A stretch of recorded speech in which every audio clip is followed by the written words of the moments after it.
വേണ്ട, വൈറ്റും. ഇത് നല്ല വീണ്ട, മുന്തി വീണ്ട. സായിപ്പ് സായിപ്പ് എന്താണ്? ഇവിടെ ഒന്നുമില്ല. അപ്പോ ഓ വലിച്ചടി. അങ്ങനെ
എനിക്ക് തോന്നുന്നില്ല അവന്മാര് കരിപ്പെട്ടി തരുമെന്ന്.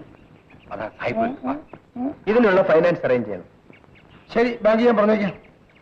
നമസ്കാരം. ഞങ്ങൾ ചോദിച്ചിട്ട് ആരും കരിപ്പെട്ടി തരുന്നില്ല. സായിപ്പ് നേരിട്ട് ചോദിച്ചാൽ കിട്ടുമെന്നാണ് തോന്നുന്നത്. അതായിരിക്കും നല്ലത്. എന്തായാലും സായിപ്പിന്റെ മുമ്പിൽ അവന്മാരെല്ലാം മറക്കും. ഞങ്ങൾ ചോദിക്കുമ്പോൾ അവന്മാർ അടിക്കാൻ വരില്ല. ശരി, ഞാൻ തന്നെ ചോദിക്കാം. ആദ്യ ചെല്ലയിൽ കണ്ടൊന്ന് വശത്താക്കണം. അവനെ കിട്ടിയാൽ മുത്തൻ ശൂന്നാവും.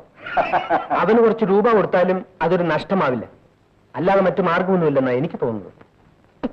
വീടും പറമ്പും പണയപ്പെടുത്തിയാണ് ഞങ്ങൾ കച്ചവടം തുടങ്ങിയത്. അത് നിർത്താനൊക്കില്ല. മുടക്കിയ പണത്തിന്റെ ഇരട്ടിയാണ്ടെന്നേക്കാം. എന്നാലോ അപ്പൊ കച്ചവടത്തിൽ എനിക്ക് കിട്ടിക്കൊണ്ടിരുന്ന ലാഭമോ? അതിന്റെ ഇരട്ടി കാശിരുന്ന് ആ കാശ് കൊടുത്ത് നീ ഒരു എരുമേനെയോ പശുവിനെയോ വാങ്ങിച്ചു വിട്.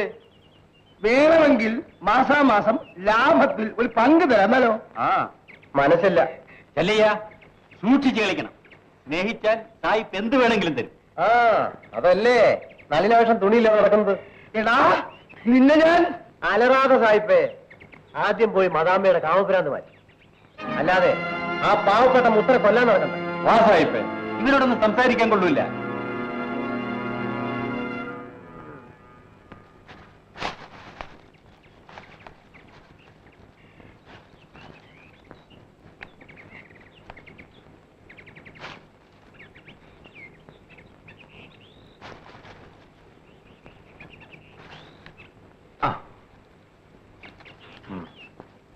അമ്മേ, അമ്മോ, ഞാൻ പോട്ടെ. വാവിന് പൂജ നടത്താന്നല്ലേ പറഞ്ഞത്?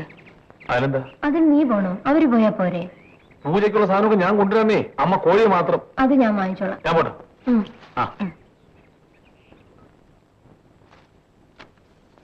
നമസ്കാരം. ആരാ? പരിചയം ഉണ്ടാവില്ല. ഇതാണ് വടക്കനാശൻ, പണം പലിശ കൊടുക്കുന്ന. എന്താ ഇവിടെ ഇപ്പൊ കരിപ്പെട്ടി കച്ചവടമൊക്കെ ഇല്ലാതെ വലിയ വിഷമത്തിലാണെന്ന് കേട്ടു. അതുകൊണ്ട് ഇപ്പൊ എന്ത് വേണം? പണത്തിന് മുട്ടുകാണുമെന്നറിയാം. വേണമെങ്കിൽ 25,000-ഓ 50,000-ഓ ഞാൻ തരാം. ന്യായമായ പലിശ വന്നാൽ മതി. ക്ഷണികളാണ്. എന്നെയല്ല, വടക്കനാശൻ തന്നെയാ. Black the fool. മനസ്സിലായില്ലേ? രക്തമില്ലാത്ത മടയാ എന്ന നീ ഇറങ്ങാ വിളി എന്ന സാഹിബ് ക്ഷമിക്കണം. ഇവനെ കൊണ്ട് ഞാൻ തോറ്റല്ലോ. My God. ആശാനെ അവസാനം പറഞ്ഞതേ ഇംഗ്ലീഷിൽ വലിയ ചീറ്റ. അതിന്റെ അർത്ഥം മനസ്സിലായി. ആശാൻ ഇവിടെ നിന്ന് കഴിഞ്ഞു. അതുകൊണ്ട് വേഗം ഓടിക്കോ. മര്യാദയില്ലാത്ത വർഗം. ഇവരൊക്കെ തല്ലുകൊണ്ടായിരിക്കണമാണ്. ഈ തല്ലു കൊടുക്കാന്നൊക്കെ പറയുന്നതേ ആളുകൾ ചെയ്യേണ്ട പണിയാണ്, നിങ്ങളല്ല. സിന്ധി, സ്വന്തം ഭാര്യ റേപ്പ് ചെയ്യാൻ ശ്രമിച്ചവൻ തടി പോലെ നടക്കുന്നു. എന്നിട്ടാണ് ആ പാവപ്പെട്ട കിഴവനെ തല്ലാൻ നടക്കുന്നത്. സിന്ധി, ചുമ്മാ ഇരിക്കണം മിസ്റ്റർ. മുത്തനെ വെറുതെ വിട്ടതുകൊണ്ട് സായിപ്പ് ഒരു കിഴങ്ങനാണെന്നാ നാട്ടുകാരെല്ലാരും ആകെ ധൈര്യം ഉണ്ടായിരുന്നത് ആ നല്ലാക്ഷനായിരുന്നു. അവനാണെങ്കിൽ ഭ്രാന്തും വന്നു. എന്റെ ദൈവമേ, ഇനി ഞാൻ എന്ത് ചെയ്യും? ചാകണം.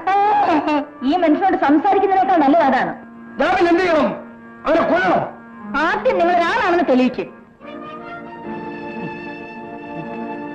എങ്ങനെയെങ്കിലും മുത്തനെ പിടിച്ച് കുറച്ചു കാലം ജയിലിലിട്ടാൽ മതി. പിന്നെ നമുക്ക് പഴയതുപോലെ കരിപ്പെട്ടി കച്ചവടം തുടങ്ങാം. ശരിയാണ്, പക്ഷേ എന്തോന്ന് പക്ഷേ? കാശ് കൊടുത്താൽ മതി. ചോണയുള്ള ആളുകൾ വേണ്ടതുപോലെ ചെയ്യും. ഇവിടെ വെച്ചൊന്നും ചെയ്യാൻ പാടില്ല.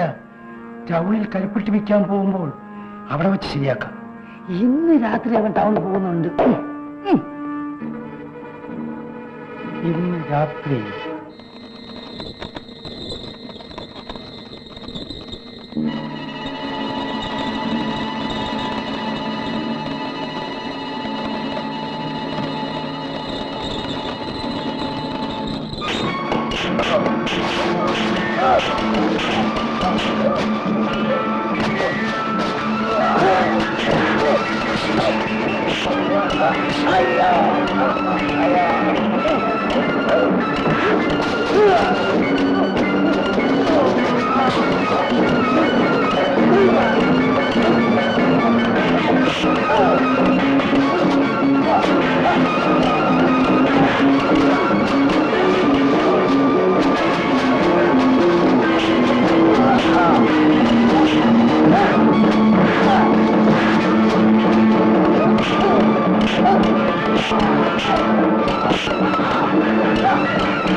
चलिए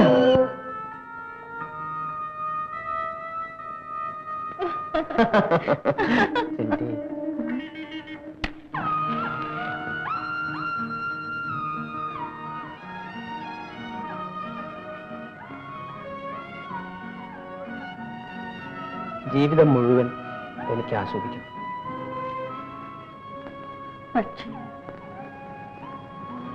സ്വന്തം തടവുമുറിയുടെ താക്കോൽ സിന്ധിയുടെ കയ്യിലാണ്. സിന്ധി വിചാരിച്ചാൽ നമുക്കിവിടെ നിന്ന് രക്ഷപ്പെടാം.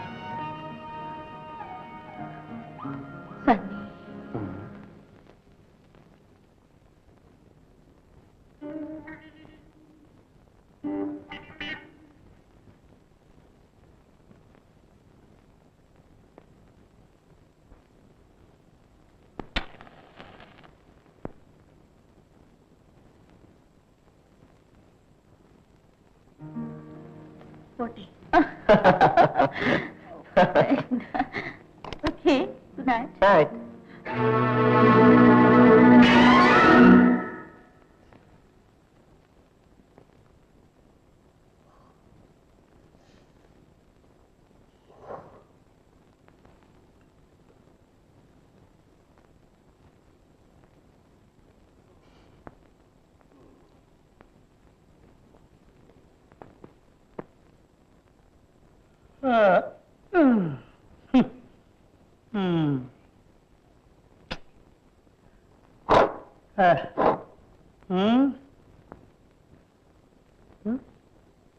സമയം എന്തായി?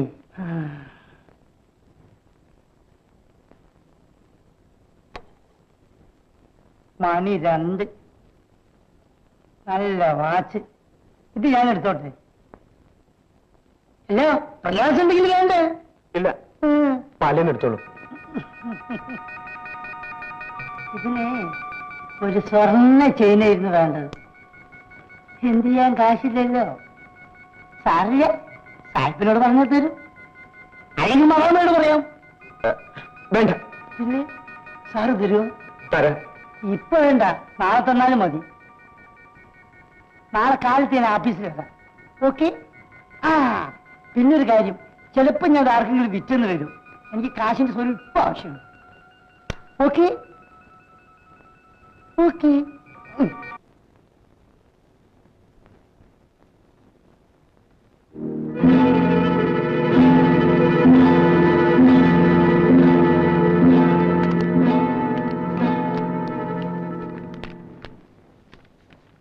ഇത് മതി. ഇനിയൊന്നും ചെയ്യാനില്ലല്ലോ? ഇല്ല, ആവശ്യമുണ്ടെങ്കിൽ എന്നെ വിളിപ്പിക്കാം. ശരി.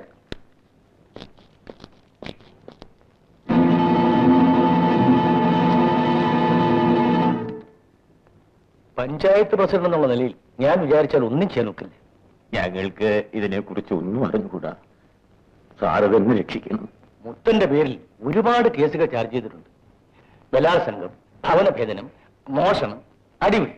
സാറിന് സത്യം അറിയാമല്ലോ. പക്ഷേ സായിപ്പിനോട് എതിർക്കാനുള്ള കഴിവ് എനിക്കില്ല. അയാളെന്നെ നശിപ്പിച്ചു കളി. എന്നാൽ പ്രസിഡന്റ് അറിയാൻ ഒരു വിശേഷം കൂടി ഞാൻ പറയാം. ആശുപത്രിയിൽ വെച്ച് ചെല്ലയ്യന്റെ കൈ മുറിച്ചു കളഞ്ഞു. ഞാൻ എന്ത് ചെയ്യാനാ വൈദ്യരെ? എന്നാ ഒരു ഉപകാരം ചെയ്യാമോ? ആ മനുഷ്യന്റെ കഴുത്തുകൂടെ മുറിച്ചു കളയാൻ സാഹിബിനൊന്ന് പറയാമോ?